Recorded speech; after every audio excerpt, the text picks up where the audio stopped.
ಆತ್ಮೀಯ ವೀಕ್ಷಕರೇ, royal creations YouTube ಚಾನಲ್ಗೆ ನಿಮಗೆ ಸ್ವಾಗತ. ಇಂದಿನ ಈ ವಿಡಿಯೋದಲ್ಲಿ 10ನೇ ತರಗತಿಯ ರಾಜ್ಯ ಮಟ್ಟದ ಪೂರ್ವ ಸಿದ್ಧತಾ ಪರೀಕ್ಷೆ ಫೆಬ್ರವರಿ 2025 ಗಣಿತ ವಿಷಯದ ಪ್ರಶ್ನೆ ಪತ್ರಿಕೆಯನ್ನು ನಾವು ಅವುಗಳ ಉತ್ತರಗಳೊಂದಿಗೆ ವಿಶ್ಲೇಷಿಸೋಣ. ಯಾರೆಲ್ಲ ಮೊದಲ ಬಾರಿ ನಮ್ಮ ಚಾನಲ್ ನೋಡ್ತಾ ಇದ್ದೀರಾ, ಸಬ್ಸ್ಕ್ರೈಬ್ ಮಾಡಿ ಹಾಗೂ ನಿಮ್ಮ ಫ್ರೆಂಡ್ಸಿಗೆ ಶೇರ್ ಮಾಡಿ. ಸೊ ಈಗ ಆಲ್ರೆಡಿ ನಾವು ಮಾಡಲ್ ಕ್ವಶನ್ ಪೇಪರ್ಸ್ಗಳನ್ನು ನಾನು ಡಿಸ್ಕಷನ್ ಮಾಡಿದ್ದೀನಿ ಮಕ್ಕಳ. So state level model question paper 3ನೇ ಪತ್ರಿಕೆನ ನಿಮ್ಮ ಜೊತೆ ಇವತ್ತು ಡಿಸ್ಕಷನ್ ಮಾಡ್ತಾ ಇರೋದು. ಸೊ ಫಿಕ್ಸೆಡ್ ಕ್ವಶನ್ಸನ್ನು ನಾನು ಕೊಟ್ಟಿದ್ದೀನಿ ಮಕ್ಕಳ. ಸೊ ಅವು ಡೆಫಿನೆಟ್ ಆ ಕ್ವಶನ್ಸ್ ಇದ್ರೊಳಗಡೆ ಬರ್ತವೆ ಮಕ್ಕಳ. ಸೊ ಅವುಗಳನ್ನು ಪ್ರಾಕ್ಟೀಸ್ ಮಾಡಿ. ಅದೇ ರೀತಿಯ ಎಲ್ಲ ಲೆಕ್ಕಗಳನ್ನು ನಾನು PDF ಅನ್ನು ಸಹ ಕೊಟ್ಟಿದ್ದೀನಿ. ಆ ಲೆಕ್ಕಗಳನ್ನು ನೀವು ಪ್ರಾಕ್ಟೀಸ್ ಮಾಡ್ತಾ ಹೋದರೆ ಮಕ್ಕಳ 100% ನೀವು ಒಳ್ಳೆಯ ಅಂಕಗಳನ್ನು ಎಕ್ಸಾಮಲ್ಲಿ ಪಡೆದುಕೊಳ್ತೀರಾ. ಹಾಗಾಗಿ ಆ ಎರಡೂ ವಿಡಿಯೋವನ್ನು ಸಂಪೂರ್ಣವಾಗಿ ನೋಡಿ ಅದರ ಉಪಯೋಗವನ್ನು ಪಡೆದುಕೊಳ್ಳಿ. ಸೊ ಈಗ ನಾವು ಪ್ರಶ್ನೆ ಪತ್ರಿಕೆಯನ್ನು ವಿಶ್ಲೇಷಣೆ ಮಾಡ್ತಾ ಹೋಗೋಣ. ಫಸ್ಟ್ ಮೇನ್, ಈ ಕೆಳಗಿನ ಪ್ರಶ್ನೆಗಳಿಗೆ ಅಥವಾ ಅಪೂರ್ಣ ಹೇಳಿಕೆಗೆ 4 ಪರ್ಯಾಯ ಉತ್ತರಗಳನ್ನು ನೀಡಲಾಗಿದೆ. ಅವುಗಳಲ್ಲಿ ಸೂಕ್ತವಾದ ಉತ್ತರವನ್ನು ಆರಿಸಿ ಕ್ರಮಾಕ್ಷರದೊಡನೆ ಪೂರ್ಣ ಉತ್ತರವನ್ನು ಬರೆಯಿರಿ. ಒಟ್ಟಾರೆ ಇಲ್ಲಿ 8 ಪ್ರಶ್ನೆಗಳಿದೆ. First question, x³ plus 2x to the power 5 plus 4x plus 3 ಈ ಬಹುಪದೋಕ್ತಿಯ ಡಿಗ್ರಿ ಅಂತ ಕೇಳಿದ್ದಾರೆ. ಸೊ ಇಲ್ಲಿ ನೋಡಿ, ಈ ಒಂದು ಸಮೀಕರಣದಲ್ಲಿ ಈ ಬಹುಪದೋಕ್ತಿಯಲ್ಲಿ ಮಕ್ಕಳ ಯಾವುದರ ಘಾತ ಹೆಚ್ಚಾಗಿದೆ? x ಘಾತ 5. ಹಾಗಾಗಿ ಅದೇ ಹೈಯೆಸ್ಟ್ ಡಿಗ್ರಿ ಆಗಿರ್ತದೆ. ಹಾಗಾಗಿ ಆಪ್ಷನ್ ಎ 5 ಸರಿಯಾಗಿರುವಂತಹ ಉತ್ತರ. ನೆಕ್ಸ್ಟ್ ಎರಡನೇ ಪ್ರಶ್ನೆ, ಒಂದು ಆಟದಲ್ಲಿ ಗೆಲ್ಲುವ ಸಂಭವನೀಯತೆಯು 0.7 ಆದರೆ ಸೋಲುವ ಸಂಭವನೀಯತೆ ಎಷ್ಟು? ಸೊ ನಮಗೆ ಗೊತ್ತಿದೆ ಮಕ್ಕಳ, P of E bar plus P of E = 1. So ಹಾಗಾಗಿ ನಮಗೆ ಇಲ್ಲಿ ಗೆಲ್ಲುವ ಸಂಭವನೀಯತೆ 0.3 ಅಂತ ಹೇಳಿದ್ರೆ ಸೋಲುವ ಸಂಭವನೀಯತೆ ಎಷ್ಟಾಗಿರ್ತದೆ? 0.3 ಆಗಿರ್ತದೆ. ಹಾಗಾಗಿ option C is the right answer. Next ಮೂರನೇ ಪ್ರಶ್ನೆ, ಮೊದಲ n ಸ್ವಾಭಾವಿಕ ಸಂಖ್ಯೆಗಳ ಮೊತ್ತ ಅಂತ ಕೇಳಿದ್ದಾರೆ ಮಕ್ಕಳ. ಸೊ ಮೊದಲ n ಸ್ವಾಭಾವಿಕ ಸಂಖ್ಯೆಗಳ ಮೊತ್ತಕ್ಕೆ ಇಲ್ಲಿರುವಂತಹ ಸರಿಯಾದ ಉತ್ತರ option B, n² is the right answer. So ನೀವಿಲ್ಲಿ ಮೊದಲ ಬೆಸ ಸಂಖ್ಯೆಗಳ ಸ್ವಾಭಾವಿಕ ಮೊತ್ತ, ಸಮ ಸಂಖ್ಯೆಗಳದು, ಸೊ ಅವೆಲ್ಲವನ್ನ ಸಹ ನೀವು ಅಭ್ಯಾಸವನ್ನು ಮಾಡ್ಕೊಳ್ಬೇಕಾಗುತ್ತೆ ಮಕ್ಕಳ. ಏಕೆಂದರೆ ಅದ್ರ ಮೇಲೂ ಸಹ ನಿಮಗೆ ಕೆಲವೊಂದು ಬಾರಿ ಏನು ಮಾಡ್ತಾರೆ, ಪ್ರಶ್ನೆಗಳನ್ನು ಕೇಳ್ತಾರೆ. ನೆಕ್ಸ್ಟ್ 4ನೇ ಪ್ರಶ್ನೆ, sin² a plus 1 by 1 plus tan² a ಇದರ ಬೆಲೆಯನ್ನು ಕಂಡುಹಿಡೀರಿ ಅಂತ ಹೇಳಿ ಕೇಳಿದ್ದಾರೆ. ಸೊ 1 ಪ್ಲಸ್ tan² a ಅಂತ ಹೇಳಿದ್ರೆ will get the answer sec² a. So ಹಾಗಾಗಿ 1/sec² a ಅಂತ ಹೇಳಿದ್ರೆ ವಿಲ್ ಗೆಟ್ cos². ಹಾಗಾಗಿ sin² a plus cos² a ಬೆಲೆ ಏನಾಗ್ತದೆ ಮಕ್ಕಳ? 1 ಆಗ್ತದೆ. ಹಾಗಾಗಿ option A is the right answer. Next 5ನೆಯ ಪ್ರಶ್ನೆ, ಒಂದು ಸಿಲಿಂಡರಿನ ವೃತ್ತಾಕಾರದ ಪಾದದ ವಿಸ್ತೀರ್ಣ 11 ಸೆಂಟಿಮೀಟರ್ ಸ್ಕ್ವೇರ್ ಮತ್ತೆ ಅದರ ಎತ್ತರ 10 ಸೆಂಟಿಮೀಟರ್ ಆದರೆ ಘನಫಲ ಕಂಡುಹಿಡಿಯಿರಿ. ಸೊ ಘನಫಲದ ಸೂತ್ರ ಗೊತ್ತಿರಬೇಕು ಮಕ್ಕಳ. ಸಿಲಿಂಡರಿನ ಘನಫಲ ಸೂತ್ರ that is 5r² into h ಆಗ್ತದೆ. ಸೊ ಹಾಗಾಗಿ ಏನಾಯ್ತು, 11 ಇಂಟು 10 ಮಾಡಿದ್ರೆ 110 ಆಯಿತು. ಹಾಗಾಗಿ ಅದು ಘನಫಲ ಆಗಿರೋದ್ರಿಂದ 110 ಸೆಂಟಿಮೀಟರ್ ಕ್ಯೂಬ್ ಆಗ್ತದೆ.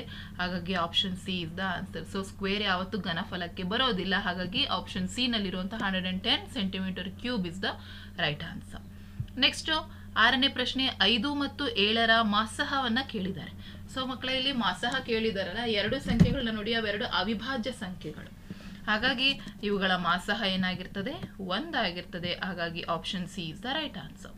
ನೆಕ್ಸ್ಟ್ 7th ಕ್ವಶನ್, ಕೊಟ್ಟಿರುವ ಚಿತ್ರದಲ್ಲಿ DE ಪ್ಯಾರಲಲ್ ಟು BC ಮತ್ತು AE = 3 centimetre, CE 6 centimetre, AD 4 centimetre ಆದರೆ BDಯನ್ನು ಕಂಡುಹಿಡಿಯಿರಿ. ಸೊ ಬಹಳ ಈಸಿ ಮಕ್ಕಳ ಈ ಲೆಕ್ಕವನ್ನು ಕಂಡುಹಿಡಿದು. ಸೊ ತೇಲ್ಸ್ನ ಪ್ರಮೇಯದ ಪ್ರಕಾರ ನೀವು ತಗೊಂಡ್ರೆ 4/x ಅಂತ ತೆಗೆದುಕೊಳ್ಳಿ = 3/6 ರೈಟ್. ಸೊ ಹಾಗಾಗಿ ನೀವು ಕ್ರಾಸ್ ಮಲ್ಟಿಪ್ಲಿಕೇಶನ್ ಮಾಡಿದರೆ 6 4 ಏನಾಗ್ತದೆ ಹೇಳಿ? 6 4 24. ಸೊ 24ನ ನೀವೇನು ಮಾಡ್ತೀರಾ? 3ರಿಂದ ಭಾಗಿಸ್ಬೇಕು. ಸೊ x = 24/3 ಆಗ್ತದೆ. ಸೊ ಹಾಗಾಗಿ 3 8 ಎಷ್ಟು? 24. ಸೊ ಹಾಗಾಗಿ ಆನ್ಸರ್ ಎಷ್ಟಾಗ್ತದೆ? 8 ಸೆಂಟಿಮೀಟರ್ ಆಗ್ತದೆ. ಹಾಗಾಗಿ option D is the right answer.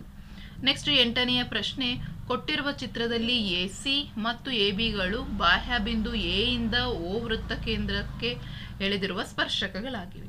ಕೋನ BOC 100 ಡಿಗ್ರಿ ಆದರೆ BACಯನ್ನು ಕಂಡುಹಿಡಿಯಿರಿ. ಬಹಳ ಈಸಿ ಮಕ್ಕಳ. ಇಲ್ಲಿ ನೋಡಿ, ಸೊ ನಮಗೆ ಗೊತ್ತಿದೆ ಮಕ್ಕಳ, ಈ ಬಾಹ್ಯ ಬಿಂದುವಿನಿಂದ ವೃತ್ತಕ್ಕೆ ಎಳೆದಂತಹ ಸ್ಪರ್ಶಕಗಳಲ್ಲಿ ಯಾವಾಗಲೂ ಏನಾಗ್ತದೆ, ಲಂಬ 90 ಡಿಗ್ರಿಯನ್ನು ಉಂಟು ಮಾಡ್ತದೆ. ಹಾಗಾಗಿ ಇದು 90 ಡಿಗ್ರಿ, ಇದು 90 ಡಿಗ್ರಿ ಪ್ಲಸ್ 100 ಡಿಗ್ರಿ. ಹಾಗಾಗಿ ಇದು ನಮಗೆ ಒಂದು ಚತುರ್ಭುಜ ಅಂತ ಹೇಳಿ ತೆಗೆದುಕೊಂಡಾಗ, ಸೊ ಇದು 90 ಡಿಗ್ರಿ ಇದೆ, ಇದು 90 ಡಿಗ್ರಿ ಇದೆ, ಇದು 100 ಡಿಗ್ರಿ ಇದೆ. ಹಾಗಾಗಿ ಇಷ್ಟನ್ನು ಕೂಡಿಸಿದ್ರೆ ನಮ್ಗೆ ಏನಾಗ್ತದೆ, 280 ಆಗ್ತದೆ. ಸೊ 280 ಆದಾಗ 360 ಮೈನಸ್ 280 ಮಾಡಿದ್ರೆ will get the answer 80.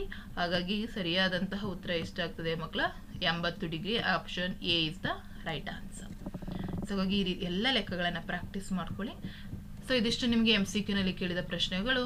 Next second main ಕೆಳಗಿನ ಪ್ರಶ್ನೆಗಳಿಗೆ ಉತ್ತರಿಸಿ. ಇಲ್ಲಿ 1 ಅಂಕದ ಪ್ರಶ್ನೆಗಳು. 9ನೇ ಪ್ರಶ್ನೆ, ಅಂಕಗಣಿತದ ಮೂಲ ಪ್ರಮೇಯವನ್ನು ನಿರೂಪಿಸಿ ಅಂತ ಹೇಳಿ ಕೇಳಿದ್ದಾರೆ. ಸೊ ನೀವಿಲ್ಲಿ ಬರಿಬೇಕು ಮಕ್ಕಳ, ಪ್ರತಿಯೊಂದು ಸಂಯುಕ್ತ ಸಂಖ್ಯೆಯನ್ನ ಅನನ್ಯವಾಗಿ ಅವಿಭಾಜ್ಯ ಅಪವರ್ತನ ಗುಣಲಬ್ಧವಾಗಿ ವ್ಯಕ್ತಪಡಿಸಬಹುದು. ಇದನ್ನೇ ನಾವು ಅಂಕಗಣಿತದ ಮೂಲ ಪ್ರಮೇಯ ಅಂತ ಹೇಳಿ ಕರೆಯುವಂಥದ್ದು. ಸೊ ಅದನ್ನು ನೀವು ಡೆಫಿನೇಷನ್ ಅನ್ನ ಇಲ್ಲಿ ಬರಿಬೇಕಾಗುತ್ತೆ. ಈಗ ನಾನು ಏನು ಹೇಳಿದ್ನಲ್ಲ ಆ ಡೆಫಿನೇಷನ್ ಅನ್ನು ಬರೆದ್ರೆ 1 ಅಂಕ ಸಿಗುತ್ತೆ. ನೆಕ್ಸ್ಟ್ 10ನೇ ಪ್ರಶ್ನೆ, ಒಂದು ವೃತ್ತಕ್ಕೆ ಎಳೆದ ಸ್ಪರ್ಶಕ ಮತ್ತು ಸ್ಪರ್ಶ ಬಿಂದುವಿನಲ್ಲಿ ಎಳೆದ ತ್ರಿಜ್ಯದ ನಡುವಿನ ಕೋನ ಎಷ್ಟು ಅಂತ ಹೇಳಿದರೆ, ಸೊ ಯಾವಾಗಲೂ ಅಲ್ಲಿ ಎಷ್ಟು ಡಿಗ್ರಿ ಉಂಟಾಗ್ತದೆ ಮಕ್ಕಳ, ಲಂಬ. ಪ್ರಮೇಯನ ನೀವು ಕಲ್ತಿದ್ದೀರಾ. ಸೊ 90 ಡಿಗ್ರಿ ಕೋನ ಉಂಟಾಗ್ತದೆ. ಹಾಗಾಗಿ 90 ಅಂತ ಬರೀಬೇಕು. ನೆಕ್ಸ್ಟ್ 11ನೇ ಪ್ರಶ್ನೆ, ಮೂಲ ಬಿಂದು ಮತ್ತು P(x, y) ಬಿಂದುವಿಗಿರುವ ದೂರವೆಷ್ಟು ಅಂತ ಹೇಳಿ ಕೇಳಿದ್ದಾರೆ. ಸೊ ಎಷ್ಟು ದೂರ, ಸೊ ನಾವಾಗ ಏನು ಮಾಡಬೇಕಾಗುತ್ತೆ, ಸೂತ್ರ √(x² ಪ್ಲಸ್ y² ಅಂತ ಹೇಳಿ ಬರೆದ್ರೆ ದಟ್ ಈಸ್ ದ ಡಿಸ್ಟೆನ್ಸ್ ಆಗ್ತದೆ. So this is the answer, √(x² plus y². Next 12ನೇ ಪ್ರಶ್ನೆ, ಮೂಲ ಸಮಾನುಪಾತತೆಯ ಪ್ರಮೇಯವನ್ನು ನಿರೂಪಿಸಿದವರು ಯಾರು? ಸೊ ಆಬ್ವಿಯಸ್ಲಿ ನೇಮಲ್ಲೇ ಇದೆ, ಥೇಲ್ಸ್ನ ಪ್ರಮೇಯ ಅಂತ ಹೇಳಿ ಕರಿತೀವಿ. ಹಾಗಾಗಿ Thales is the right answer. 13ನೇ ಪ್ರಶ್ನೆ, 2 ಚರಾಕ್ಷರ ಉಳ್ಳ ರೇಖಾತ್ಮಕ ಸಮೀಕರಣಗಳ ಜೋಡಿಗಳು ಅಸ್ಥಿರವಾಗಿದ್ದರೆ ಎಷ್ಟು ಪರಿಹಾರವನ್ನ ಹೊಂದಿರ್ತವೆ? ಸೊ ನೀವು ಆ ಟೇಬಲ್ ಅನ್ನು ನೋಡಿದಿರಾ ಮಕ್ಕಳ, ಕಲ್ತಿದ್ದೀರಾ. ಛೇದಕ ರೇಖೆಗಳಲ್ಲಿ ಒಂದು ಪರಿಹಾರ ಇರ್ತದೆ, ಐಕ್ಯಗೊಳ್ಳುವ ರೇಖೆಗಳಲ್ಲಿ ಅಪರಿಮಿತ ಪರಿಹಾರ ಇರ್ತದೆ, ಮತ್ತೆ ಅವೇನಾಗಿರ್ತದೆ, ಅವಲಂಬಿತ ಮತ್ತೆ ಸ್ಥಿರ ಜೋಡಿಗಳಾಗಿರ್ತದೆ. ಛೇದಕ ರೇಖೆಗಳು ಸ್ಥಿರ ಜೋಡಿಗಳಾಗಿರ್ತವೆ. ಬಟ್ ನೀವು ಸಮಾಂತರ ರೇಖೆಗಳಿಗೆ ಬಂದರೆ ಸೊ ಅಲ್ಲಿ ಯಾವುದೇ ಪರಿಹಾರವನ್ನು ಹೊಂದಿರುವುದಿಲ್ಲ, ಮತ್ತೆ ಅವು ಅಸ್ಥಿರ ಜೋಡಿಗಳಾಗಿರ್ತದೆ. ಹಾಗಾಗಿ ಇವ್ರು ಕೇಳಿರೋವಂಥದ್ದು ನಮಗೆ ಅಸ್ಥಿರ ಜೋಡಿಗಳು. ಸೊ ಹಾಗಾಗಿ ಎಷ್ಟು ಪರಿಹಾರವನ್ನು ಹೊಂದಿರ್ತವವು? 0 ಪರಿಹಾರ. ಅಂದರೆ ಅಲ್ಲಿ ಯಾವುದೇ ಪರಿಹಾರಗಳೇ ಇರೋದಿಲ್ಲ. ಅರ್ಥ ಆಗ್ತಾ ಇದೆಯಲ್ಲ? ಸೊ ಹಾಗಾಗಿ ಇದು ಕಾನ್ಸೆಪ್ಟನ್ನು ನೀವು ಅರ್ಥ ಮಾಡ್ಕೊಂಡ್ರೆ ಮಾತ್ರ ಈ ಪ್ರಶ್ನೆಗೆ ಆನ್ಸರ್ ಮಾಡಲಿಕ್ಕಾಗುತ್ತೆ. ನೆಕ್ಸ್ಟ್ 14ನೇ ಪ್ರಶ್ನೆ, 3x² = 2x + 5 ವರ್ಗ ಸಮೀಕರಣವನ್ನು ಆದರ್ಶ ರೂಪದಲ್ಲಿ ಬರೀಲಿಕ್ಕೆ ಕೇಳಿದ್ದಾರೆ ಮಕ್ಕಳ. ಸೊ ಆದರ್ಶ ರೂಪ ಅಂತ ಹೇಳಿದ್ರೆ ax² + bx + c is the ಆದರ್ಶ ರೂಪ. ಸೊ ಹಾಗಾಗಿ ನಮ್ಗೆ ಇದನ್ನ ಆದರ್ಶ ರೂಪದಲ್ಲಿ ಕೇಳಿರೋದ್ರಿಂದ 2x² - 2x - 5. ಸೊ ಈ ರೀತಿ ನೀವು ಬರೆದ್ಬಿಟ್ಟು =0 ಅಂತ ಹಾಕಿದ್ರೆ ಸೊ ನಿಮಗೆ 1 ಅಂಕ ಸಿಗುತ್ತೆ. ಇದು ಆದರ್ಶ ರೂಪ ಆಗಿರ್ತದೆ. ನೆಕ್ಸ್ಟ್ 15ನೇ ಪ್ರಶ್ನೆ, ಒಂದು ಸಮಾಂತರ ಶ್ರೇಣಿಯ ಮೊದಲ ಪದ a ಮತ್ತು ಕೊನೆಯ ಪದ an ಆದಾಗ ಶ್ರೇಣಿಯ ಮೊದಲ n ಪದಗಳ ಮೊತ್ತವನ್ನು ಕಂಡುಹಿಡಿಯುವ ಸೂತ್ರವನ್ನ ಕೇಳಿದ್ದಾರೆ. ಸೊ ನಮಗೆ ಮೊದಲ n ಪದಗಳನ್ನು ಕಂಡುಹಿಡಿಯುವ ಸೂತ್ರ ಕೇಳಿರೋದ್ರಿಂದ ಸೊ ವಿಲ್ ಗೆಟ್ Sn = ಮೊದಲ ಪದನೂ ಗೊತ್ತಿದೆ, ಕೊನೆಯ ಪದನೂ ಗೊತ್ತಿದೆ. ಹಾಗಾಗಿ ಏನಾಗ್ತದೆ, a + an divided by, so this is the formula. So n divided by 2 is the formula. So ಹಾಗಾಗಿ ಮೊದಲನೇ ಪದವನ್ನು ಕೊಟ್ಟು ಕಡೆಯ ಪದವನ್ನು ಕೊಟ್ಟು ಮೊತ್ತವನ್ನು ಕಂಡುಹಿಡಿಯಿರಿ ಅಂತ ಹೇಳಿದಾಗ ಸೊ n(a + an/2) ಅಂತ ಹೇಳಿ ನಾವು ಬಳಸಿ ಈ ಸೂತ್ರ ಇದನ್ನು ನಾವು ಕಂಡುಹಿಡಿತೀವಿ. ನೆಕ್ಸ್ಟ್ 16ನೇ ಪ್ರಶ್ನೆ, ಗೋಳದ ಘನಫಲವನ್ನು ಕಂಡುಹಿಡಿಯುವ ಸೂತ್ರ ಕೇಳಿದ್ದಾರೆ. ಸೊ ಇದು 4/3 πr² ಆಗುತ್ತೆ. ಸೊ ಘನಫಲದ ಸೂತ್ರ. ಸೊ ಇದಿಷ್ಟು ನಿಮಗೆ 1 ಅಂಕದ ಪ್ರಶ್ನೆಗಳು ಮಕ್ಕಳ. ಚೆನ್ನಾಗಿ ಅಭ್ಯಾಸವನ್ನು ಮಾಡ್ಕೊಳ್ಳಿ. Next 3rd main question answers. ಇಲ್ಲಿ 2 ಅಂಕದ ಪ್ರಶ್ನೆಗಳು. ಇಲ್ಲಿ ಡೆಫಿನೆಟ್ ಕ್ವಶನ್ಸ್ ನಾನು ಹೇಳಿದ್ದೀನಿ. 3, 8, 12, 13, 18 ಈ ಸಮಾಂತರ ಶ್ರೇಣಿಯ 25ನೆಯ ಪದವನ್ನು ಕಂಡುಹಿಡಿಯಿರಿ. ಸೊ ಇಲ್ಲಿ 25ನೇ ಪದವನ್ನು ಕಂಡುಹಿಡಿಯಿರಿ ಅಂತ ಕೇಳಿರೋದ್ರಿಂದ ನಮಗೆ an ಅನ್ನು ಕಂಡುಹಿಡಿಯಬೇಕು. ಸೊ ಇಲ್ಲಿ a ಗೊತ್ತಿದೆ, a 3 ಆಗ್ತದೆ. ತದನಂತರ ಸಾಮಾನ್ಯ ವ್ಯತ್ಯಾಸ s will get 5. ಹೌದಲ್ಲ. ಸೊ 5 ಬರ್ತದೆ. ಎನ್ ಎಷ್ಟು ಕೊಟ್ಟಿದ್ದಾರೆ, 25 ಕೊಟ್ಟಿದ್ದಾರೆ. ಹಾಗಾಗಿ ನಾವು ಎ ಎನ್ ಸೂತ್ರಕ್ಕೆ ನಾವು ಹಾಕೊಳ್ಳೋಣ. A n is equals to a plus n minus 1 into d. ಈ ಒಂದು ಸೂತ್ರಕ್ಕೆ ನಾವು ಹಾಕೊಂಡ್ರೆ ನಮಗೆ ಎಷ್ಟನೇ ಪದ ಕೇಳಿರೋದು ಮಕ್ಕಳು, ಅವರು 25ನೇ ಪದವನ್ನು ಕೇಳಿರೋವಂಥದ್ದು. ಹಾಗಾಗಿ ಈಸಿಯಾಗಿ ನಾವು 25ನೇ ಪದವನ್ನು ಈ ಸೂತ್ರಕ್ಕೆ ಹಾಕಿ ಕಂಡುಹಿಡ್ಬೋದು. 3 ಪ್ಲಸ್ 24 ಗುಣಿಸು 5. ಸೊ ಇದಿಷ್ಟು ಮಾಡಿದರೆ ಎ ಎನ್ ಬಂದ್ಬಿಡುತ್ತೆ. ನೆಕ್ಸ್ಟ್ 18ನೇ ಪ್ರಶ್ನೆ, ಕೆಳಗೆ ಕೊಟ್ಟಿರುವ ರೇಖಾತ್ಮಕ ಸಮೀಕರಣಗಳ ಜೋಡಿಯನ್ನು ವರ್ಜಿಸುವ ವಿಧಾನದಿಂದ ಬಿಡಿಸಿ.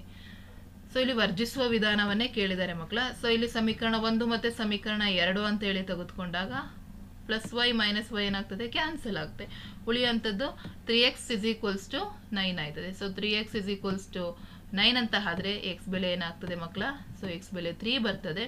ಅದೇ ರೀತಿ ಆ ಎಕ್ಸ್ ಬೆಲೆ 3ಯನ್ನು ನಾವು ವೈಗೆ ಸಬ್ಸ್ಟಿಟ್ಯೂಟ್ ಮಾಡಿದ್ರೆ, ಸೊ ನೋಡಿ ಈಕ್ವೇಷನ್ 2ಕ್ಕೆ ಸಬ್ಸ್ಟಿಟ್ಯೂಟ್ ಮಾಡೋಣ. So 3 minus y is equals to 1. So ಹಾಗಾಗಿ minus y is equals to plus 3 ಆ ಕಡೆ ಹೋದರೆ ಮೈನಸ್ ಆಗುತ್ತೆ. ಸೊ ಅಲ್ಲಿಗೆ -2 ಆಯಿತು. ಸೊ ನಮಗೆ ವೈ ಬೆಲೆ ಏನಾಗ್ತದೆ, 2 ಬರ್ತದೆ. ಮೈನಸ್ಸು ಮೈನಸ್ಸು ಕ್ಯಾನ್ಸಲ್ ಆದರೆ so y is equals to 2 ಆಗ್ತದೆ. ಹಾಗಾಗಿ ಎಕ್ಸ್ ಬೆಲೆ 3, ವೈ ಬೆಲೆ 2. ನೆಕ್ಸ್ಟ್ 19ನೇ ಪ್ರಶ್ನೆ, -5, 7 ಮತ್ತು -1, 3 ಬಿಂದುಗಳ ನಡುವಿನ ದೂರವನ್ನು ಕಂಡುಹಿಡಿಯಿರಿ. ಸೊ ನಾವಿಲ್ಲಿ ದೂರ ಸೂತ್ರವನ್ನು ಬಳಸ್ತೀವಿ ಮಕ್ಕಳ. D is equals to square root of x2 minus x1 whole square plus y2 minus y1 whole square. So ಆ ಸೂತ್ರಕ್ಕೆ ಹಾಕಿ ಇದನ್ನು ಬಿಡಿಸ್ತಾ ಹೋಗ್ತೀವಿ. ಸೊ ನೀವು ಸಾಲ್ವ್ ಮಾಡಿದ್ದೀರಾ, ಹಾಗಾಗಿ ನಾನು ಇಲ್ಲೇ ನಿಮಗೆ ಹೇಳ್ತಾ ಇದ್ದೀನಿ ಯಾವ ರೀತಿ ಸಾಲ್ವ್ ಮಾಡೋದು ಅಂತ ಹೇಳಿ. ಆದರೆ ನಾನು ನೆಕ್ಸ್ಟು ಬೇಕಾದರೆ ಆನ್ಸರನ್ನು ಬರೆದು ನಿಮ್ಮ ಜೊತೆ ಶೇರ್ ಮಾಡ್ತೀನಿ. ನೆಕ್ಸ್ಟ್ 20ನೇ ಪ್ರಶ್ನೆ, ಕೆಳಗಿನ ದತ್ತಾಂಶಗಳಿಗೆ ಸರಾಸರಿಯನ್ನು ಕಂಡುಹಿಡಿಯಿರಿ. Very easy. ಸರಾಸರಿ ಕಂಡುಹಿಡಿಯೋದು ನಮಗೆ ಬಹಳ ಈಸಿ. ಸರಾಸರಿ is equal to 8 plus 11 plus 15 plus 6 plus 5 divided by number of numbers. So 5 numbers ಇದ್ದಾವೆ. ಹಾಗಾಗಿ 8, 11, 15, 6, 5 ಇಷ್ಟನ್ನು ನಾವು ಕೂಡಿಸಿ 5ರಿಂದ ಡಿವೈಡ್ ಮಾಡಿದ್ರೆ ವಿಲ್ ಗೆಟ್ ದ ವ್ಯಾಲ್ಯೂ. ಅದೇ ಸರಾಸರಿ ಆಗಿರ್ತದೆ. ನೆಕ್ಸ್ಟ್ 21ನೇ ಪ್ರಶ್ನೆ, ಒಂದು ಪೆಟ್ಟಿಗೆಯಲ್ಲಿ 1ರಿಂದ 90ರವರೆಗಿನ 90 ಬಿಲ್ಲೆಗಳಿವೆ. ಸೊ ಹಾಗಾಗಿ ಒಟ್ಟು 90 ಬಿಲ್ಲೆಗಳಿದ್ದಾವೆ. ಅವುಗಳಲ್ಲಿ ಒಂದು ಬಿಲ್ಲೆಯನ್ನು ಯಾದೃಚ್ಛಿಕವಾಗಿ ತೆಗೆದರೆ ಆ ಬಿಲ್ಲೆ ವರ್ಗ ಸಂಖ್ಯೆ ಆಗಿರುವ ಸಂಭವನೀಯತೆ. ಸೊ ನಾವಿಲ್ಲಿ ಏನು ಮಾಡಬೇಕು ಅಂದರೆ 1ರಿಂದ 90ರವರೆಗಿನ ವರ್ಗ ಸಂಖ್ಯೆಗಳನ್ನ ಬರಿತಾ ಹೋಗಬೇಕು. ಅರ್ಥ ಆಗ್ತಾ ಇದೆಯಾ? 4, 16, ನಮಗೆ ಬರುವಂಥದ್ದು ನೆಕ್ಸ್ಟು 36, 25, ಸಾರಿ ಐ ಫಾರ್ಗಾಟ್, 25 ಬರೀತೀರಾ. ನೆಕ್ಸ್ಟ್ 36 ಆಗುತ್ತೆ. ತದನಂತರ ವಿಲ್ ಗೆಟ್ 7 7 49, ಎಸ್ 49 ಆಗುತ್ತೆ. Next 64, next 81. ಸೊ ಇದಿಷ್ಟು ನಮಗೆ ಸ್ಕ್ವೇರ್ ನಂಬರ್, ಇದು ಯಾವುದು ವರ್ಗ ಸಂಖ್ಯೆಗಳು. ಹೌದಲ್ಲ, 2 2ಲಿ 3 9, ಎಸ್ ಐ ಫಾರ್ಗಾಟ್ 9 ಆಲ್ಸೋ. 2 2ಲಿ 3 3ಲಿ 4 4ಲಿ 5 5ಲಿ 6 6ಲಿ 7 7ಲಿ 8 8ಲಿ 9 9ಲಿ. ಸೊ ಒಟ್ಟಾಗಿ ನಮಗೆ 1 2 3 4 5 6 7 8. ಸೊ 8 ವರ್ಗ ಸಂಖ್ಯೆಗಳು ಬರ್ತಾ ಇದೆ. ಸೊ ಹಾಗಾಗಿ ಒಟ್ಟು ಎಷ್ಟು ಬಿಲ್ಲೆಗಳಿರೋದು? 90 ಬಿಲ್ಲೆಗಳಿದ್ದಾವೆ. ಸೊ ಹಾಗಾಗಿ 8 ಡಿವೈಡೆಡ್ ಬೈ 90. ಸೊ ಇದಿಷ್ಟನ್ನು ಬರೆದ್ರೆ ನಮಗೆ ಎಷ್ಟು? 2 ಅಂಕಗಳು ಸಿಗ್ತದೆ. ಬಹಳ ಈಸಿ ಮಕ್ಕಳ. ಸೊ ಹಾಗಾಗಿ ನೀವು ಬರಿಬೇಕಲ್ಲಿ ಸೂತ್ರ, P of E is equals to N of E divided by N of S. So total sampling N of S 90, N of E events ಎಷ್ಟಿದ್ದಾವೆ? 8 ಇದ್ದಾವೆ. ಸೊ ಹಾಗಾಗಿ ಇದಿಷ್ಟು ಬರೆದ್ರೆ ನಿಮಗೆ 2 ಅಂಕ ಸಿಗುತ್ತೆ. ನೆಕ್ಸ್ಟ್ 22ನೇ ಪ್ರಶ್ನೆ, 5 sin A is equal to 3 ಆದರೆ tan A ಮತ್ತು secant A ಬೆಲೆಯನ್ನು ಕಂಡುಹಿಡಿಯಿರಿ. ಸೊ sin A ಏನಾಗುತ್ತೆ? sin A is equal to 5 ಈ ಕಡೆ ತಗೋಬೇಕು. ಸೊ ಹಾಗಾಗಿ 3/5 ಆಯಿತು. ಸೊ ಈಗ ನಮಗೆ sin A ಗೊತ್ತಾಯಿತು. ಅದೇ ರೀತಿ ನಾವು ಕಾಸ್ ಎನ ಬರ್ಕೊಳ್ಳೋಣ. ಸೊ ಸೈನು ಕಾಸ್ ಆದರೆ ಟ್ಯಾನ್ ಸಿಕ್ಬಿಡ್ತದೆ. ಸೊ ಕಾಸ್ ಒಂದು ಗೊತ್ತಾದರೆ ನಮಗೆ ಅದರ ರೆಸಿಪ್ರಕಲ್ ಮಾಡಿದ್ರೆ ಸೆಕೆಂಡ್ ಗೊತ್ತಾಗುತ್ತೆ. ನೆಕ್ಸ್ಟ್ ಬೆಲೆ ಕಂಡುಹಿಡಿಯಿರಿ. Sine square 60 degree plus tan square 45 degree plus cos square 45 degree ಅಂತ ಹೇಳಿ ಕೇಳಿದ್ದಾರೆ ಮಕ್ಕಳು. ಸೊ ನಿಮಗೆ ಈ ಒಂದು ಲೆಕ್ಕವನ್ನು ಬಿಡಿಸ್ಬೇಕು ಅಂತ ಹೇಳಿದ್ರೆ ನಿಮಗೆ ಆ ಟೇಬಲ್ ಗೊತ್ತಿರಲೇಬೇಕು. ಏಕೆಂದರೆ ಸೈನ್ 60 ಅಂತ ಹೇಳಿದ ತಕ್ಷಣ ನಮಗೆ ವ್ಯಾಲ್ಯೂ √3/2. ಹೌದಾ? √3/2 ಇದೆ. ಪ್ಲಸ್ ಟ್ಯಾನ್ ಸ್ಕ್ವೇರ್ 45 ಅಂದರೆ ಟ್ಯಾನ್ 45 ಅಂದರೆ 1 ಆಗುತ್ತೆ. ಪ್ಲಸ್ ಕಾಸ್ ಸ್ಕ್ವೇರ್ 45 ಅಂತ ಹೇಳಿದ್ರೆ 1/√. ಆಗುತ್ತೆ. ಸೊ ಇದಿಷ್ಟನ್ನು ಆ್ಯಡ್ ಮಾಡಿದ್ರೆ ನಮಗೆ ಬೆಲೆ ಗೊತ್ತಾಗ್ತದೆ. ನೆಕ್ಸ್ಟು ಅಪವರ್ತಿಸಿ ಅಂತ ಕೊಟ್ಟಿದ್ದಾರೆ. ಬಹಳ ಈಸಿ ಮಕ್ಕಳ. ಮಲ್ಟಿಪ್ಲೈ ಮಾಡಿದ್ರೆ, ಸೊ ಇಲ್ಲಿ ನೋಡಿ x² + 7x + 12 ಇದೆ. ಸೊ ಮಲ್ಟಿಪ್ಲೈ ಮಾಡಿದ್ರೆ 12 ಬರಬೇಕು, ಆ್ಯಡ್ ಮಾಡಿದ್ರೆ 7 ಬರಬೇಕು. ಅಂಥ ಸಂಖ್ಯೆ ಯಾವುದು ಅಂತ ಹೇಳಿದ್ರೆ 4 3 is 12, 4 3 12. ಹಾಗಾಗಿ 7x ಬದಲಿಗೆ ನಾವು 4x ಪ್ಲಸ್ 3x ಅಂತ ಹೇಳಿ ಬರ್ಕೊಂಡು ಅಪವರ್ತಿಸ್ಬೇಕು. ಅಲ್ಲಿಗೆ ನಮಗೆ ಎಕ್ಸು -4 ಬರ್ತದೆ, ಎಕ್ಸ್ -4 ಎಕ್ಸ್ -3 ಬರ್ತದೆ ವ್ಯಾಲ್ಯೂ. ನೆಕ್ಸ್ಟ್ ಇಲ್ಲಿ ಶೋಧಕ x² + 4x - +4 = 0 ವರ್ಗ ಸಮೀಕರಣದ ಶೋಧಕ ಬೆಲೆ ಕಂಡುಹಿಡಿದು ಮೂಲಗಳ ಸ್ವಭಾವವನ್ನು ವಿವೇಚಿಸಿ ಅಂತ ಹೇಳಿದ್ರೆ. ಸೊ ನಾವಿಲ್ಲಿ ಏನು ಮಾಡಬೇಕು, ಡಿಸ್ಕ್ರಿಮಿನೆಂಟ್ ಅನ್ನು ಕಂಡುಹಿಡಬೇಕು. So delta = b² - 4ac.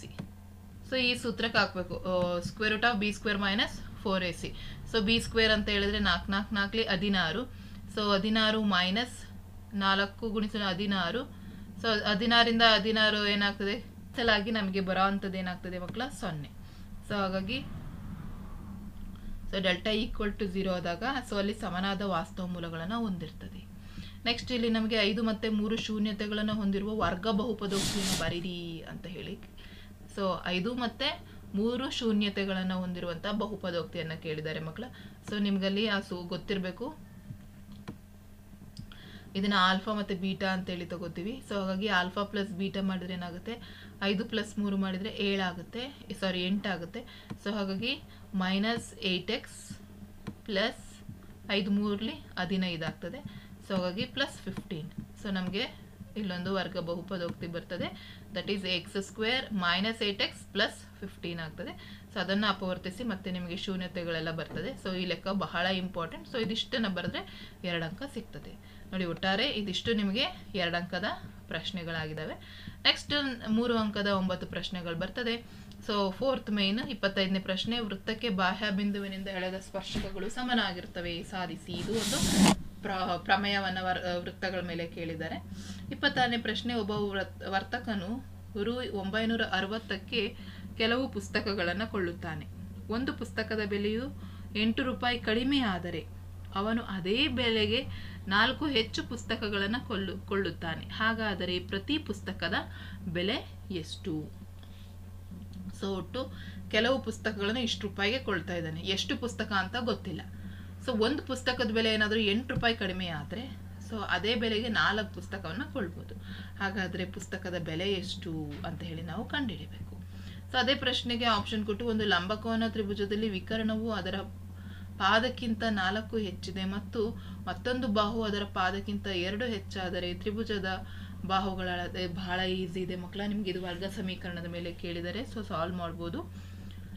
So ನೀವಿಲ್ಲಿ ತ್ರಿಭುಜದ ವಿಕರ್ಣವು ಅದರ ಪಾದಕ್ಕಿಂತ 4 ಹೆಚ್ಚಿದೆ ಅಂತ ಹೇಳಿ ಕೇಳಿದ್ದಾರೆ. ಸೊ ಹಾಗಾಗಿ ಪಾದ ಕೊಟ್ಟಿಲ್ಲ, ಪಾದ x ತಗೊಳ್ಳಿ.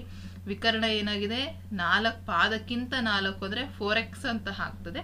ಸೊ ಹಾಗಾಗಿ ಮತ್ತೊಂದು ಬಾಹು ಅದರ ಪಾದಕ್ಕಿಂತ 2 ಹೆಚ್ಚಾದರೆ ಸೊ ಈ ರೀತಿ ಬರ್ಕೊಂಡು ನೀವು ಸಾಲ್ವ್ ಮಾಡ್ಬೋದು. ನೆಕ್ಸ್ಟ್ √2 ಒಂದು ಅಭಾಗಲಬ್ಧ ಸಂಖ್ಯೆ, ವೆರಿ ಇಂಪಾರ್ಟೆಂಟ್, ವಾಸ್ತವ ಸಂಖ್ಯೆಗಳಿಂದ ಅದನ್ನ ಕೇಳ್ತಾರೆ.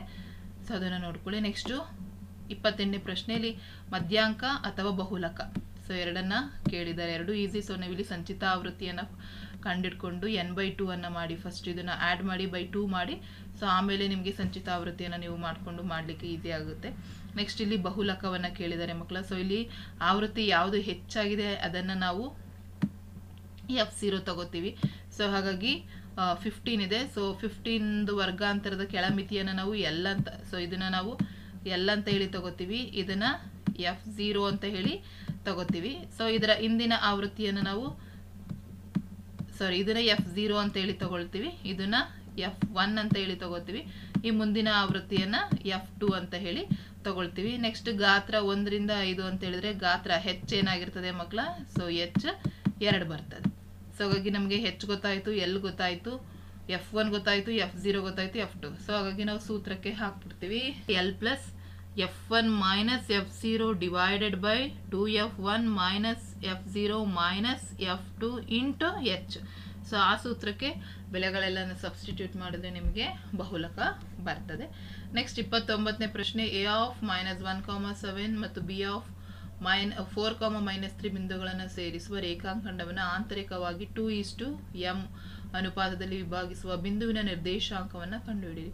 ಸೊ ನೀವಿಲ್ಲಿ ಸೂತ್ರವನ್ನು ಬಳಸಬೇಕು ಮಕ್ಕಳ. ಇಲ್ಲಿ m1 m2 ಎರಡನ್ನೂ ಕೊಟ್ಟಿದ್ದಾರೆ, x1 y2 x1 y1 x2 y2 ಕೊಟ್ಟಿದ್ದಾರೆ. ಸೊ ಹಾಗಾಗಿ ನಮಗೆ p of x, y is equals to m1x2 plus m2x1 divided by m1 plus m2, m1y2 plus m2y1 divided by m1 plus m2 ಆ ಫಾರ್ಮುಲಾಕ್ಕೆ ಹಾಕಿ ನೀವು P of X comma Y ಅನ್ನು ಕಂಡುಹಿಡಿಯಿರಿ. ಅಥವಾ ವರ್ಗ ಎ ಬಿ ಸಿ ಡಿಯಲ್ಲಿ A C ಮತ್ತು ಬಿ ಡಿಗಳು ಕರ್ಣ ಪಿ ಆಫ್ 2,-3 ಬಿಂದುವಿನಲ್ಲಿ ಛೇದಿಸಿವೆ. ಎ ಬಿಂದುವಿನ ನಿರ್ದೇಶಾಂಕ 1,4 ಆದರೆ ಸಿ ಬಿಂದುವಿನ ನಿರ್ದೇಶಾಂಕವನ್ನು ಕಂಡುಹಿಡಿಯಿರಿ. ಸೊ ನೆಕ್ಸ್ಟ್ 30ನೇ ಪ್ರಶ್ನೆ.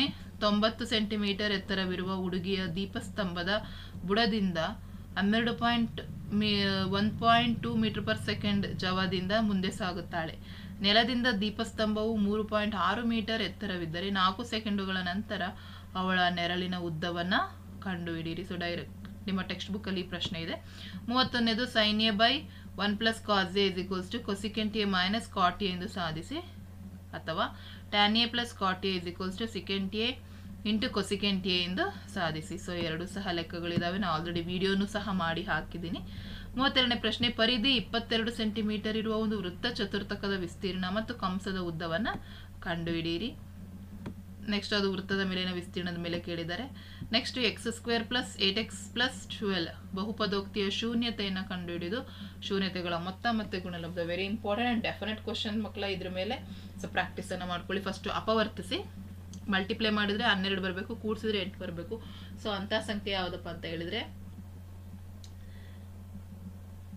6 2 12.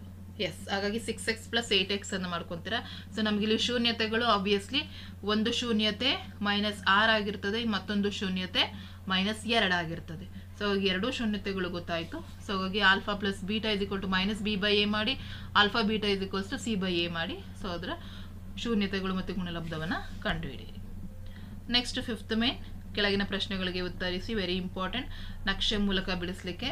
ಸೊ ನಮಗೆ ಇಲ್ಲಿ 2 ಸಮೀಕರಣಗಳನ್ನ ಕೊಟ್ಟಿದ್ದಾರೆ. ಫಸ್ಟ್ 2 ಎಕ್ಸ್ಗೆ ವ್ಯಾಲ್ಯೂಸನ್ನು ಕೊಡ್ತಾ ಹೋಗಿ ಆಗ ಬರೋವಂಥದ್ದನ್ನ ಟೇಬಲಲ್ಲಿ ಹಾಕಿ ಗ್ರಾಫಿಗೆ ಹಾಕಿ ಮಕ್ಕಳ. ಸೊ ಈಸಿ ಲೆಕ್ಕ. ನೆಕ್ಸ್ಟ್ ನಿಮಗೆ ಕೋನ ತ್ರಿಭುಜ ಇದ್ರ ಮೇಲೆ ನಿಮಗೆ ಪ್ರಮೇಯವನ್ನು ಕೇಳಿದ್ದಾರೆ. 2 ತ್ರಿಭುಜಗಳಲ್ಲಿ ಅನುರೂಪ ಕೋನಗಳು ಸಮನಾಗಿದ್ದರೆ ಅವುಗಳ ಅನುರೂಪ ಬಾಹುಗಳು ಸಮಾನ ಪಾತದಲ್ಲಿರ್ತವೆ ಮತ್ತು ಆ 2 ತ್ರಿಭುಜಗಳು ಸಮರೂಪವಾಗಿರ್ತವೆ ಎಂದು ಸಾಧಿಸಿ ಪ್ರಮೇಯ ಕೇಳಿದ್ದಾರೆ. ನೆಕ್ಸ್ಟ್ 36ನೇ ಪ್ರಶ್ನೆ.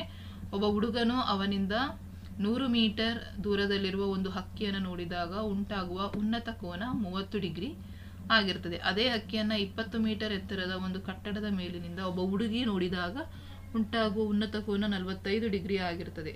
ಹುಡುಗ ಹಾಗೂ ಹುಡುಗಿಯರು ಹಕ್ಕಿಯ 2 ಬದಿಗಳಲ್ಲಿ ಇದ್ದರೆ ಹುಡುಗಿಯಿಂದ ಹಕ್ಕಿಗಿರುವ ದೂರವನ್ನು ಕಂಡುಹಿಡಿಯಿರಿ ಅಂತ ಹೇಳಿ ಕೇಳಿದ್ದಾರೆ ಮಕ್ಕಳ. ಸೊ ಹಾಗಾಗಿ ಚಿತ್ರ ಕೊಟ್ಟಿದ್ದಾರೆ, ಪ್ರಾಕ್ಟೀಸನ್ನು ಮಾಡ್ಕೊಳ್ಳಿ. ನೆಕ್ಸ್ಟ್ ಸಮಾಂತರ ಶ್ರೇಣಿ ಮೇಲೆ ನಿಮಗೆ ಸೊ ವಿಡಿಯೋನ ಇಲ್ಲೇ ಪಾಸ್ ಮಾಡಿಕೊಂಡು ನೋಡಿ ಲೆಕ್ಕವನ್ನು ಬರ್ಕೊಳ್ಳಿ.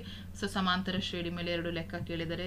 ಸಮಾಂತರ ಶ್ರೇಣಿಯಲ್ಲಿ 17ನೇ ಪದ 3ನೇ ಪದದ 6ರಷ್ಟಕ್ಕಿಂತ 1 ಹೆಚ್ಚಾಗಿದೆ ಮತ್ತು ಮೊದಲನೇ ಪದ 5 ಪದಗಳ ಮೊತ್ತದ 55 ಆದರೆ ಮೊದಲ ಪದ ಮತ್ತು ಸಾಮಾನ್ಯ ವ್ಯತ್ಯಾಸ ಕಳೆದು ಸಮಾಂತರ ಶ್ರೇಣಿಯನ್ನು ಬರಲಿಕ್ಕೆ ಕೇಳಿದ್ದಾರೆ. ಇಲ್ಲೂ ಸಹ ಲೆಕ್ಕ 2 ಸಹ ಈಸಿ ಇದ್ದಾವೆ. ಆ್ಯಂಡ್ ಲಾಸ್ಟ್ 6th ಮೇನಲ್ಲಿ 5 ಅಂಕಕ್ಕೆ ಒಂದು ಲೆಕ್ಕ ಕೇಳಿದ್ದಾರೆ. ಒಂದು ವಸ್ತು ಪ್ರದರ್ಶನದ ಡೇರೆಯು ಒಂದು ಸಿಲಿಂಡರ್ನ ಮೇಲೆ ಒಂದು ಶಂಕುವನ್ನು ಜೋಡಿಸಿದೆ ಆಕಾರದಲ್ಲಿದೆ. ಆ ಡೇರೆಯು ನೆಲದಿಂದ 85 ಮೀಟರ್ ಎತ್ತರದಲ್ಲಿದೆ ಮತ್ತು ಸಿಲಿಂಡರಿನ ಆಕಾರದ ಎತ್ತರ 50 ಮೀಟರ್ ಇದೆ. ಅದರ ಪಾದದ ವ್ಯಾಸ 168 ಮೀಟರ್ ಆಗಿದೆ. ಆ ಡೇರೆಯನ್ನು ನಿರ್ಮಿಸಲು ಬೇಕಾಗುವ ಕ್ಯಾನ್ವಾಸ್ನ ಅಳತೆ ಹಾಗೂ ಪ್ರತಿ ಚದರ ಮೀಟರ್ ಕ್ಯಾನ್ವಾಸ್ಗೆ ರೂ. 25ರಂತೆ ಡೇರೆಯನ್ನು ನಿರ್ಮಿಸಲು ತಗುಲುವ ವೆಚ್ಚವನ್ನು ಕಂಡುಹಿಡಿಯಿರಿ. ಸೊ ಇಲ್ಲಿ ನಮಗೆ ಒಂದು ವಸ್ತು ಪ್ರದರ್ಶನದ ಡೇರೆ ಸಿಲಿಂಡರಿನ ಆಕಾರದಲ್ಲಿದೆ. ಹಾಗಾಗಿ ಇಲ್ಲಿ ಸಿಲಿಂಡರ್ ಕೊಟ್ಟಿದ್ದಾರೆ, ಅದ್ರ ಮೇಲೆ ಒಂದು ಶಂಕುವನ್ನು ಜೋಡಿಸಿದ ಆಕಾರದಲ್ಲಿದೆ. ಹಾಗಾಗಿ ಅದಷ್ಟು ಕೊಟ್ಟಿದ್ದಾರೆ ಮಕ್ಕಳ. ಸೊ ನಮಗೆ ನೆಲದಿಂದ ಎಷ್ಟು ಎತ್ತರ ಇದೆ ಹೆಚ್ಚನ್ನು ಕೊಟ್ಟಿದ್ದಾರೆ ಮತ್ತು ಸಿಲಿಂಡರಿನ ಎತ್ತರ ಕೊಟ್ಟಿದ್ದಾರೆ. ಸೊ ನೀವಿಲ್ಲಿ ಓರೆ ಎತ್ತರವನ್ನು ಕಂಡುಹಿಡ್ಕೊಬೇಕು ಮತ್ತು ವ್ಯಾಸ ಕೊಟ್ಟಿದ್ದಾರೆ. ಸೊ ವ್ಯಾಸ ಕೊಟ್ಟಿರೋದ್ರಿಂದ 168 ಮೀಟರ್ ಅಂತಲೂ ಪಾದದ ವ್ಯಾಸ ಕೊಟ್ಟಿದ್ದಾರೆ ಮತ್ತು ತ್ರಿಜ್ಯನೂ ಕೊಟ್ಟಿದ್ದಾರೆ. ಹಾಗಾಗಿ ಈಸಿಯಾಗಿ ನಾವು ತಗುಲುವ ವೆಚ್ಚವನ್ನು ಕಂಡುಹಿಡಿಬೋದು. ಸೊ ಇದಿಷ್ಟು ನಿಮಗೆ ಈ ಒಂದು ಪ್ರಶ್ನೆ ಪತ್ರಿಕೆಯಲ್ಲಿ ಕೇಳಿರುವಂತಹ ಪ್ರಶ್ನೆಗಳು ಮಕ್ಕಳ. ಹಾಗಾಗಿ ಅಭ್ಯಾಸವನ್ನು ಮಾಡ್ಕೊಳ್ಳಿ. ಸೊ ನಿಮಗೆ ಹೆಚ್ಚು ಪ್ರಶ್ನೆ ಪತ್ರಿಕೆ ಗಳನ್ನ ಅಭ್ಯಾಸ ಮಾಡ್ತಾ ಇದ್ರೆ ಈಸಿಯಾಗಿ ಎಕ್ಸಾಮ್ ಅಟೆಂಡ್ ಮಾಡಲಿಕ್ಕೆ ಬಹಳ ಯೂಸ್ಫುಲ್ ಆಗುತ್ತೆ. ಯಾಕೆಂದರೆ ಹೆಚ್ಚು ಪ್ರಾಕ್ಟೀಸ್ ಮಾಡಿದಷ್ಟು ನಿಮಗೆ ಎಕ್ಸಾಮಲ್ಲಿ ಯಾವುದೇ ಮಿಸ್ಟೇಕ್ಸ್ ಆಗೋಲ್ಲ, ಕನ್ಫ್ಯೂಷನ್ ಇರಲ್ಲ, ಹಾಗಾಗಿ ನೀಟಾಗಿ ಸಾಲ್ವ್ ಮಾಡ್ತೀರಾ. ಹಾಗಾಗಿ ಎಲ್ಲವನ್ನ ಪ್ರಾಕ್ಟೀಸ್ ಮಾಡಿಕೊಳ್ಳು. ನಾಳೆ ಎಕ್ಸಾಮಲ್ಲಿ ಚೆನ್ನಾಗಿ ಬರೆದು ಒಳ್ಳೆಯ ಅಂಕಗಳನ್ನ ತೆಗೆದುಕೊಂಡು ನಿಮ್ಮ ಫೈನಲ್ ಎಕ್ಸಾಮ್ಗೂ ಪ್ರಿಪೇರ್ ಆಗಿ ಅಂತ ಹೇಳ್ತಾ ವಿಡಿಯೋ ಎಂಡ್ ಮಾಡ್ತಾ ಇದ್ದೀನಿ. ಹೆಚ್ಚಿನ ವಿಡಿಯೋಗಾಗಿ ರಾಯ್ಸ್ ಆ್ಯಂಡ್ ಕ್ರಿಯೇಷನ್ಸ್ ಯೂಟ್ಯೂಬ್ ಚಾನಲನ್ನು ಸಬ್ಸ್ಕ್ರೈಬ್ ಮಾಡಿ.